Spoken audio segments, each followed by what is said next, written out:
विद्यार्थियों, आज हम द्विघात समीकरण के बारे में अध्ययन करेंगे। द्विघात समीकरण के बारे में हम जानते हैं कि द्विघात समीकरण क्या होता है। इसका मानक रूप ax² plus bx plus c बराबर 0, जहां a, b व c वास्तविक संख्याएं या अचर तथा एक और शर्त है कि a बराबर नहीं होना चाहिए क्या 0। द्विघात समीकरण का मानक रूप x² plus bx plus c बराबर 0, जहां a, b व c वास्तविक संख्या है तथा a बराबर नहीं होना चाहिए 0। अब देखिएगा, द्विघात समीकरण हम सरल करते हैं। इनके सरल करने की हमारे लिए सिलेबस में 3 विधियां हैं। उनका नाम है द्विघात समीकरण सरल करने की पहली विधि है गुणनखंड विधि, दूसरी विधि है पूर्ण वर्ग बनाकर सरल करने की विधि,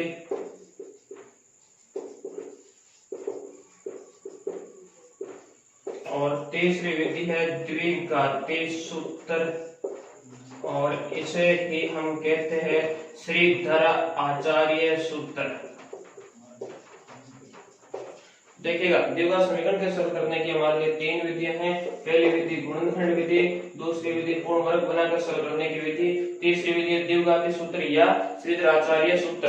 आज हम गुणनखंड विधि के बारे में अध्ययन करेंगे। तो आज का हमारा टॉपिक है गुणनखंड विधि से द्विघात समीकरण को सरल करना, और बहुत ही आसान टॉपिक है। ध्यान से बने रहना है और वीडियो को अंत तक देखना है। अगर आज आपने इस विधि को सीख लिया तो जिंदगी में कहीं भी आपको कोई दिक्कत नहीं आएगी। तो देखिएगा, द्विघात समीकरण एक हम पहले क्वेश्चन लिखते हैं कि जांच कीजिए कि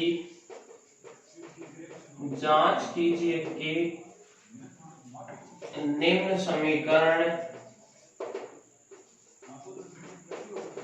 द्विघात समीकरण है या नहीं है। क्वेश्चन यह है कि जांच कीजिए कि निम्न समीकरण द्विघात समीकरण है या नहीं है।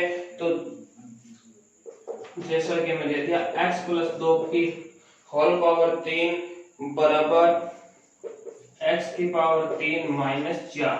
इसे हमें सरल करके देखना है कि यह द्विघात समीकरण है या नहीं। तो सरल करते हैं तो देखिए दोस्तों, बने रहना एक साथ। और ये हमारे है किस रूप का, a प्लस b की whole power 3, a plus b की होल पावर 3। इसे हम सरल करते हैं तो पढ़ते हैं कि a की का 3 plus 3a² b plus 3ab square plus b cube. इसी सरल समीकरण का प्रयोग करते हुए a की जगह x प्रतिस्थापित करना है और b की जगह 2 प्रतिस्थापित करके इसे सरल करते हैं। तो देखिए कि हमें क्या मिलता है। a की जगह x, देखिए a की जगह x और b की जगह कितने हैं, 2 है। तो पहले हम करेंगे x की घात 3 प्लस 3 गुणे a² b x² और इनटू b की जगह 2 प्लस 3 इंटू a की जगह x इंटू 2 का स्क्वायर, और अंतिम पद हमारा रहेगा b की घात 3 अर्थात b की जगह 2 की पावर 3 बराबर क्या दिया गया है, x क्यूब माइनस 4। देखिए हम सरल करते हैं। x क्यूब है जैसे प्लस 2 इंटू 3 6 x² 2 का स्क्वायर 4 इंटू 3 12 x प्लस 2 की power 3 8 is equal to x cube minus 4। देखिए हम इनको सरल करते हैं तो एक्स क्यूब प्लस का है तो लाइन किए तो किसका, माइनस का। तो plus x cube minus x cube सरलता क्या हो जाएंगे, कैंसिल। और अब हमारे यहाँ पर बचेगा 6x² प्लस 12x माइनस 4, इधर पक्षांतर करें तो प्लस 4 प्लस 8 हमें रिजल्ट प्राप्त हुआ प्लस 12 बराबर क्या है, 0 है। तो देखिए कि हमने द्विघात समीकरण का मानक रूप पढ़ा था ax² plus bx plus c बराबर 0। तो मानक रूप का मतलब कि a का मान यहाँ 6, b का मान 12, c का मान सॉरी बी का मान 12 और सी का मान भी 12 में प्राप्त होते हैं। तो ये मानक रूप के रूप का है, अर्थात इसे हम कह सकते हैं कि क्या है, द्विघात समीकरण है। तो सीधे शब्दों में अगर हम समझते हैं तो द्विघात समीकरण वही होगा जिसमें x चर की पावर अधिकतम 2 हो, वह समीकरण क्या होगा, द्विघात समीकरण होगा। तो हम कह सकते हैं कि ये किस प्रकार का समीकरण है, द्विघात समीकरण है। तो अगर आपको ऐसा कोई प्रश्न पूछे कि जांच करके बताइए कि द्विघात समीकरण है या नहीं, तो दोस्तों हमें क्या करना है, उसको सरल करना है और सरल करने के बाद में जो लास्ट स्टेप में हमें गौर करना है कि अधिकतम x की पावर अगर 2 हो तो वह द्विघात समीकरण है, अन्यथा किसी भी शर्त पर द्विघात समीकरण नहीं है। एक बार आप चाहे तो इसका स्क्रीनशॉट कर सकते हो। अब हम अपने विशेष प्रश्न की ओर बढ़ते हैं, जो कि आज हमारा पहला टॉपिक है गुणनखंड विधि। और गुणनखंड विधि में हम किस प्रकार के प्रश्न पढ़ेंगे।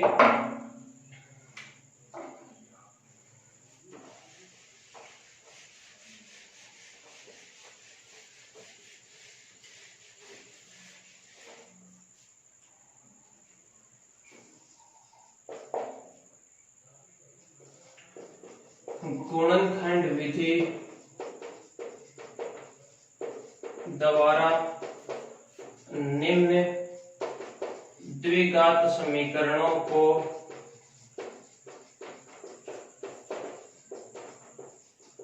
हल कीजिए। गुणनखंड विधि द्वारा हमारा पहला क्वेश्चन है 2x² - 5x + 3। इसके हमें क्या करना है, गुणनखंड करने हैं। अगर हमें गुणनखंड विधि से गुणनखंड करवाने हैं तो हमें यह ध्यान रखना है कि इसका और इसका हमें क्या करना है, गुणा करना है। तो 2 × 3 हमें रिजल्ट क्या मिला, 6।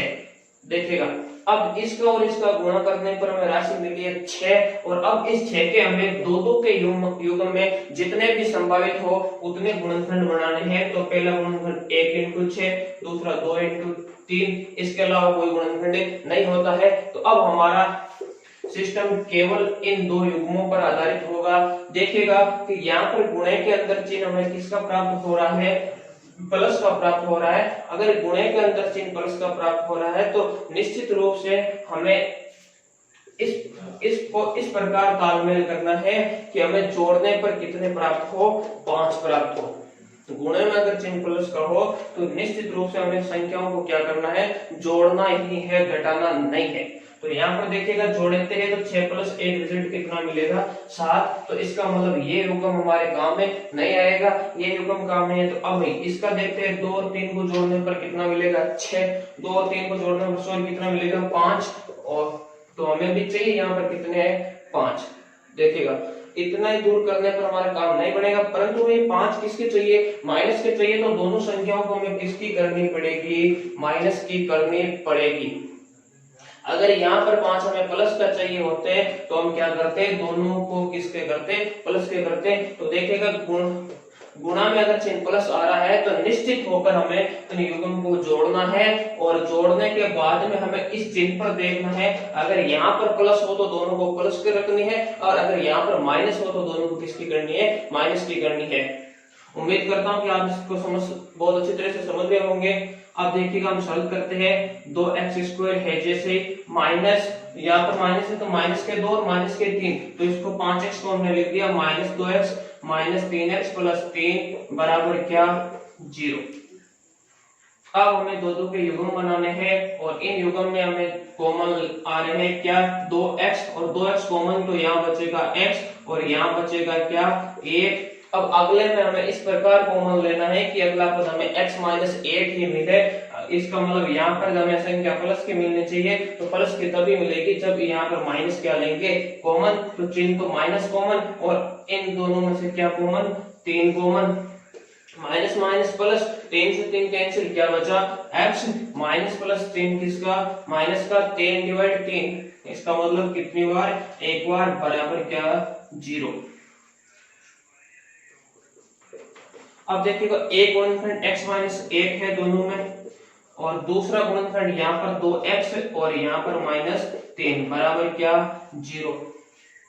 गुणनखंड विधि द्वारा निम्न द्विघात समीकरणों को हल कीजिए। अगर हल करना है तो एक बार इसको 0, दूसरी बार किसको 0, इसको 0। तो पहला है हमें x - 1 बराबर 0, दूसरी बार है 2x - 3 बराबर क्या, 0। x - 1 बराबर 0, तो x - 1 उधर पक्षांतर करने पर किसका, प्लस का 1, और वहां पर देखना है कि -3 को यहाँ पक्षांतर किया तो +3, और ये मान किसका है, 2x का है, हमें x का चाहिए तो 2 इसके गुणे में है, तो इधर आने पर किसके हो जाएंगे, भाग में, तो x बराबर दूसरी वैल्यू कितनी, 3/2। एक बार चाहे तो आप इस स्क्रीनशॉट ले सकते हो। चलो बढ़िया, आपने स्क्रीनशॉट ले लिया। अब हम इस प्रश्न के डायरेक्ट आंसर अगर ज्ञात करना चाहते हैं, कई बार कंपटीशन एग्जाम में हम इतना टाइम नहीं दे पाते, तो हम क्या करते हैं, हम इसके हम डायरेक्ट सीखते हैं किस प्रकार हम आंसर निकालेंगे। हमने देखो क्या किया कि इसके गुणनखंड हमने -2 और -3 प्राप्त करे। क्या प्राप्त किए, -2 और -3। अब देखो ये अगर गुणनखंड माइनस के हैं तो हमें इसके चिन्ह बदलने, आंसर में हमें क्या करने, इनके चिन्ह बदलने हैं। तो चिन्ह बदल दिया तो इसका चिन्ह प्लस और इसका चिन्ह भी क्या हो गया, प्लस, कोई दिक्कत नहीं है। जो हमने गुणनखंड प्राप्त किए हैं उन गुणनखंड को पहले चिन्ह सहित लिखना है, और उसके बाद में अगर हमें डायरेक्ट आंसर निकालना है तो उनके चिन्ह विपरीत करने हैं। यदि माइनस है तो प्लस और प्लस है तो क्या करना है, माइनस। दोनों माइनस के थे, दोनों को हमने किसका कर दिया, प्लस का कर दिया। और अब ध्यान रखना है कि हमें आंसर निकालने के लिए जो x² का गुणांक होता है उसका हमें क्या लगाना है, इनमें दोनों में भाग लगाना है। तो x² का गुणांक यहाँ पर 2 और यहाँ पर भी x² का गुणांक कितने, 2, तो दोनों में 2 का क्या लगा दिया, भाग। तो 2/2 कितना, 1, और ये कितना, 3/2। तो ये हमारा फाइनल आंसर आ गया है। अगर आप इसके सीधे आंसर निकालना है तो उसकी ट्रिक हमारे लिए क्या रहेगी कि जो हमने गुणनखंड किए उस गुणनखंड के हमें चिन्ह बदलने हैं, और चिन्ह बदलने के बाद में हमें क्या करना है, जो x² का गुणांक होता है उसका इसके अंदर क्या लगाना है, भाग लगाना है, जिससे हमारे डायरेक्ट आंसर आ जाएंगे। चलो अगले क्वेश्चन की ओर बढ़ते हैं।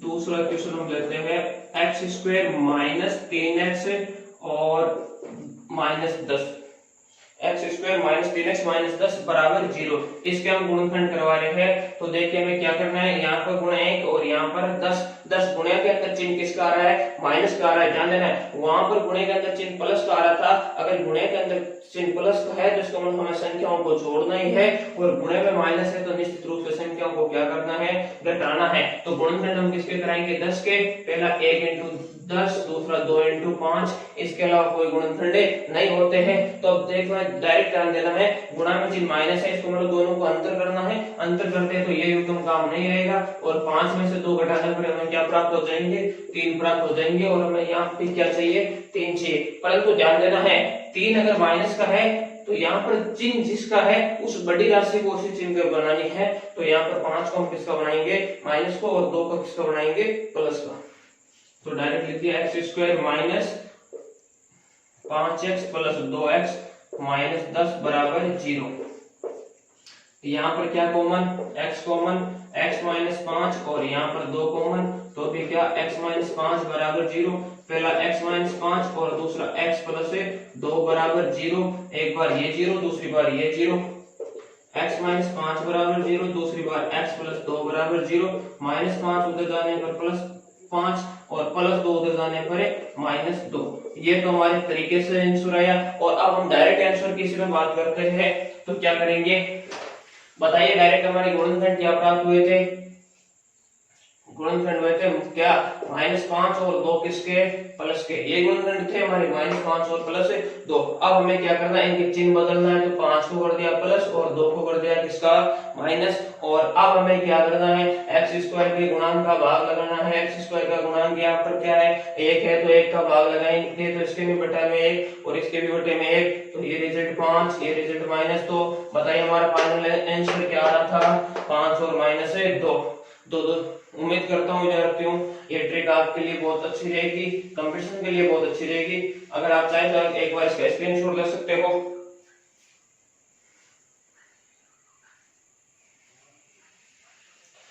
एक और क्वेश्चन की ओर बढ़ते हैं गुणनखंड विधि से।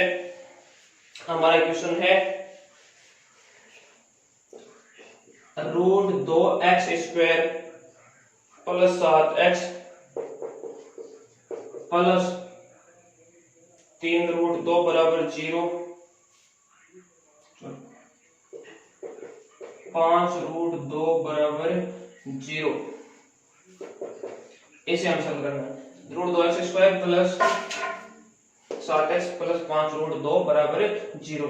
तो देखिएगा मैं इसका गुणनखंड, देखो 5√2 को किससे गुणा कराएंगे, √5√2 इंटू √2 क्या होता है 2, और 2 को 5 से गुणा करने पर क्या मिलेंगे 10, और 10 के गुणनखंड अभी हमने किया था, एक तो 1 गुणे 10 और दूसरा 2 इंटू 5, ये दो ही गुणनखंड होते हैं। गुणे के अंदर चिन्ह प्लस का है तो निश्चित रूप से संख्याओं को जोड़ना है, और जोड़ने पर हमें क्या प्राप्त करते हैं 7। देखिएगा इस युग्म से आ रहे हैं क्या, नहीं आ रहे हैं, इससे आ रहे हैं 2 और 5 का योग कितना 7।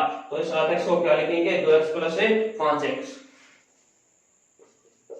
√2x² प्लस 7x को हम लिखेंगे क्या 2x प्लस 5x, और प्लस अगला 5√2 बराबर 0। देखिएगा √2 वाले में हमें जो रूट की राशि होती है उसमें हमें गुणनखंड भी रूट के अंदर प्राप्त कर लेना है, ताकि हमारी कैलकुलेशन बहुत आसान रहे। ये राशि रूट में ही है तो √2x² है, जैसे प्लस 2 को हम क्या लिख सकते हैं, 2 को हम लिख सकते हैं क्या √2 इंटू √2। एक बार उल्टा समझिए, √2 इंटू √2 क्या होता है, √2 इंटू √2 क्या होता है 2 होता है, तो ये होता है, तो 2 को भी हम क्या लिख सकते हैं √2 इंटू √2। तो इसको हमने लिख दिया √2 इंटू √2 और गुणे में क्या x, कोई दिक्कत नहीं है, प्लस और यहाँ पर 5x है, जैसे ही प्लस 5√2 बराबर 0। अब हमें वही प्रोसेस हमारा दो का युग्म बनाते हुए सरल करना है। यहाँ पर युग्म बनाया तो क्या √2x कॉमन, √2x कॉमन तो यहाँ क्या बचा x प्लस √2x कॉमन तो यहाँ क्या बचा √2 प्लस यहाँ पर क्या कॉमन आता है 5 कॉमन, यहाँ क्या x और यहाँ क्या बचा √2 बराबर 0। अब देखिए एक तो x प्लस √2 और दूसरा हमें प्राप्त हो रहा है यहाँ से √2x लेते हुए और यहाँ से क्या प्लस 5 बराबर 0। एक बार ये 0 दूसरी बार ये 0, तो x प्लस √2 बराबर 0, दूसरी बार √2x प्लस 5 बराबर 0। तो प्लस √2 उधर जाने पर माइनस √2 और यहाँ पर प्लस 5 इधर आने पर -5 और √2 इसके गुणा में है तो बट इधर आने पर बट्टे में क्या हो गया √2। उम्मीद करता हूँ कि आप गुणनखंड विधि अच्छी तरह से कैसे सीख रहे होंगे, और एक बार चाहे तो आप इंपॉर्टेंट क्वेश्चन इसका स्क्रीनशॉट ले सकते हो।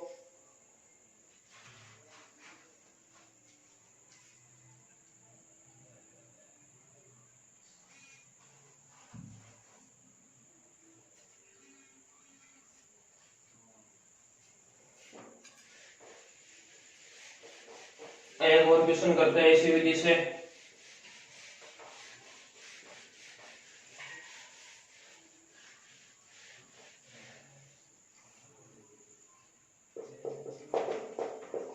चार बट्टे x माइनस 3 बराबर 5 बट्टे 2x प्लस 3। देखिए इस प्रश्न को हमें सरल करना है, तो ये हमें इस स्थिति में द्विघात समीकरण नहीं दिखाई दे रहा है, तो पहले हमें ये के प्रकार इसको द्विघात समीकरण बनाना है, और बनाने के बाद में गुणनखंड विधि से सरल करना है। अगर हम इसको द्विघात समीकरण बनाएंगे तो देखिएगा यहाँ बट्टे में कुछ नहीं तो हमने 1 मान लिया, एलसीएम लेते हुए इसे वो सरल करेंगे 1 और x का एलसीएम x का भाग x में देते हुए कितनी बार एक बार, 1 को 4 से गुणा करते हुए 4 माइनस इसका भाग इसके अंदर x और x को 3 से गुणा करते हुए तो 3x बराबर 5 बट्टे 2x प्लस 3। अब हमें ये स्थिति प्राप्त हो गई है, तो हम क्या करेंगे इसको वजन गुणा कराएंगे, तो 4 माइनस 3x को 2x प्लस 3 से गुणे बराबर इधर किसको 5 को x से गुणे, वजन गुणा करा दिया, इसको इससे गुणा और इसको इससे गुणा। देखिए हमें इसको गुणा करा रहे 4 इंटू 2 कितने 8x और 4 इंटू 3 कितने 12 minus 3 into 2 6x into x square minus plus minus 3 into 3 9x बराबर क्या 5x। अब इसे हम सरल करते हुए देखिएगा क्या करेंगे -6x² इधर पक्षांतर करने पर 6x² किसके आगे प्लस के, और प्लस 8x माइनस 9x क्या माइनस एक्स को उधर भेजेंगे तो क्या प्लस एक्स और 5x मिलकर क्या हो गए 6x और प्लस 12 उधर जाएंगे तो क्या माइनस 12 और सभी एक साइड हो गए तो लिख सकते हैं बराबर क्या 0। एक बार पक्षांतर को समझना है माइनस एक्स स्क्वायर को उधर भेजना है एक्स स्क्वायर किसके प्लस 8x माइनस 9x यहाँ पर केवल माइनस एक्स और माइनस एक्स को उधर पक्षांतर किया तो प्लस एक्स और 5x मिलकर कितने 6x और प्लस 12 उधर पक्षांतर किया तो माइनस 12 सभी राशि को उस साइड भेज दिया तो हम बराबर में क्या लिख सकते हैं 0। अब देखिएगा ऐसी स्थिति में दिखाई दे रहा है कि 6 का पूरे समीकरण में भाग जा रहा है। अगर पूरे समीकरण में समान राशि का भाग जाता है तो पहले भाग देना है और उसके बाद में सरल कराना है। तो 6 का हम भाग लगाएंगे तो यहाँ पर एक्स स्क्वायर प्लस यहाँ पर एक्स और यहाँ पर कितनी बार भाग 2 बार बराबर 0 तो हमें मिला x square plus x minus 2 बराबर 0। अब हम इसके गुणनखंड कराएंगे किसके x square plus x minus 2 बराबर 0 की। इसका 2 और इसका 1 2 इंटू 1 क्या 2 और 2 के 1 के गुणनखंड होते हैं 1 गुणे 2। अब यहाँ पर हमें चाहिए गुणे के अंदर चिन्ह माइनस है इसका मतलब संख्या को घटाएंगे और घटाएंगे तो यहाँ प्लस है तो जो बड़ी राशि है इसको किसके रखेंगे प्लस की और छोटी राशि है उसको किसके रखेंगे माइनस की। तो इसे हम क्या लिखेंगे एक्स स्क्वायर 2x किसके प्लस के और 1x किसका माइनस का माइनस 2 बराबर 0। दो के युग्म बनाते हुए यहाँ x कॉमन और यहाँ पर x प्लस 2 और यहाँ पर हम क्या कॉमन लेंगे कि ये स्थिति मिल जाए तो हमें कॉमन लेना होगा क्या माइनस 1 और माइनस माइनस प्लस करते हुए यहाँ और यहाँ भी minus minus plus x plus 2।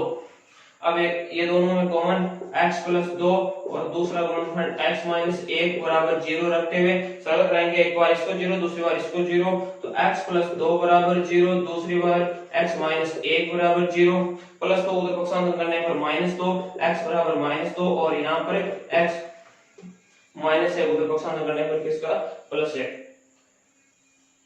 अब देखिए हम इसका डायरेक्ट यहाँ से उत्तर निकालेंगे तो क्या करेंगे कि यहाँ पर हमारी गुणनखंड प्लस 2 माइनस 1 है प्लस 2 और माइनस 1 के चिन्ह बदलेंगे बदल देंगे तो 2 माइनस के और 1 किसका हो जाएगा प्लस का चिन्ह बदल दिया एक्स स्क्वायर का गुणांक 1 है तो भाग लगाएंगे तो उत्तर भी क्या आएगा ये आएगा क्या माइनस 2 और प्लस 1। तो देखिए माइनस 2 और प्लस 1 चाहे तो आप इसका स्क्रीनशॉट ले सकते हो।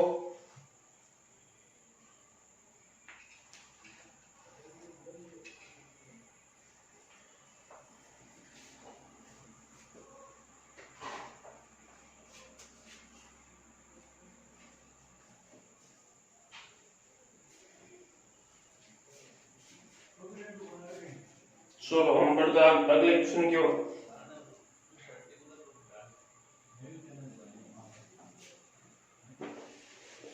एक क्वेश्चन और करते हैं।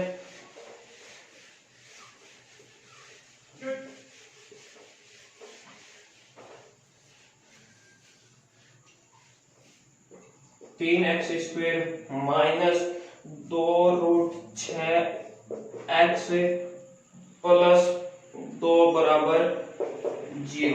देखिएगा रूट के क्वेश्चन है जो पिछले एक बार हमने रूट के क्वेश्चन सॉल्व किया था उसी प्रकार इसको करेंगे। 2 इंटू 3 क्या होंगे 6 और 6 के हमें क्या कराने हैं गुणनखंड कराने हैं। परंतु ध्यान देना है गुणनखंड भी उस हिसाब से करवाना है जिस हिसाब से हमें चाहिए। हमें राशि यहाँ रूट में चाहिए इसका मतलब 6 के गुणनखंड भी हमें किस में चाहिए रूट में चाहिए। तो 6 को हम लिख सकते हैं रूट 6 इंटू रूट 6। ध्यान देना है गुणनखंड अगर रूट में चाहिए तो हमें रूट में ही करवाने हैं फालतू करवाने की आवश्यकता नहीं है। क्यों चाहिए रूट में कि यहाँ पर रूट 6 चाहिए तो इसका मतलब 6 के गुणनखंड रूट 6 इंटू रूट 6। देखिएगा यहाँ पर प्लस है और यहाँ पर माइनस है गुणा में प्लस है और यहाँ पर माइनस है अर्थात इन दोनों को हम किसका करेंगे माइनस का करेंगे। तो देखिए हम क्या लिखेंगे 3x स्क्वायर है जैसे माइनस 2 रूट 6x है इसको हम क्या लिख देंगे माइनस रूट 6x और माइनस रूट 6x। इसको इस प्रकार लिख दिया। 2 बार है तो 2 बार लिख दिया 2 बार माइनस का तो दोनों बार इसका लिख दिया माइनस का कोई दिक्कत नहीं। आगे प्लस 2 बराबर 0। अब हमें रूट की राशि है तो हमें पता है कि जो इन सभी को भी हमें किस में बदलना है, रूट में बदलना है। तो 3 कॉमन लिख सकते हैं, √3 इंटू √3 और एक्स स्क्वायर माइनस √6 को हम लिखेंगे √2 इंटू √3 एक्स माइनस 6 को एक बार फिर √2 इंटू √3 एक्स प्लस 2 को हम क्या लिखेंगे √2 इंटू √2 बराबर 0। अब दो को युग्म बनाकर सरल कर लेंगे।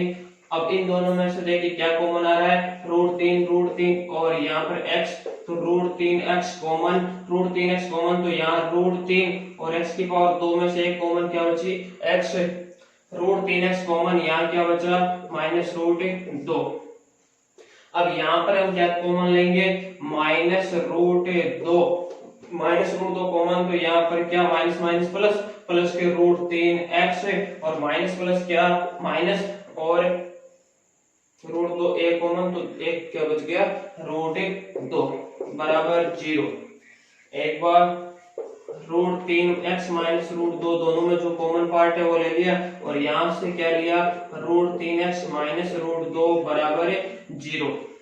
एक बार ये 0, दूसरी बार ये 0, तो √3x माइनस √2 बराबर 0 और दूसरी बार √3x माइनस √2 बराबर 0।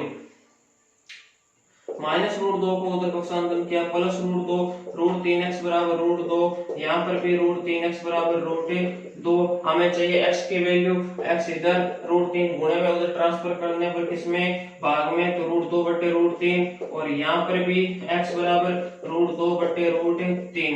तो हमें x की वैल्यू क्या प्राप्त हो गई √2 बटे √3 और √2 बटे √3। उम्मीद करता हूँ आपके ये क्वेश्चन समझ में आया होगा। आज आपको गुणनखंड विधि के द्वारा द्विघात समीकरणों के गुणनखंड करने सिखाए गए और काफी क्वेश्चन की हमने कोशिश की और उम्मीद करता हूं कि अगर आपको गुणनखंड विधि से किसी भी क्वेश्चन में समस्या है तो आप कमेंट करके जरूर बताएं ताकि अगले वीडियो में उसका सॉल्यूशन करेंगे। और आज की सभा को हम करते हैं यही समाप्त। जय हिंद, जय भारत।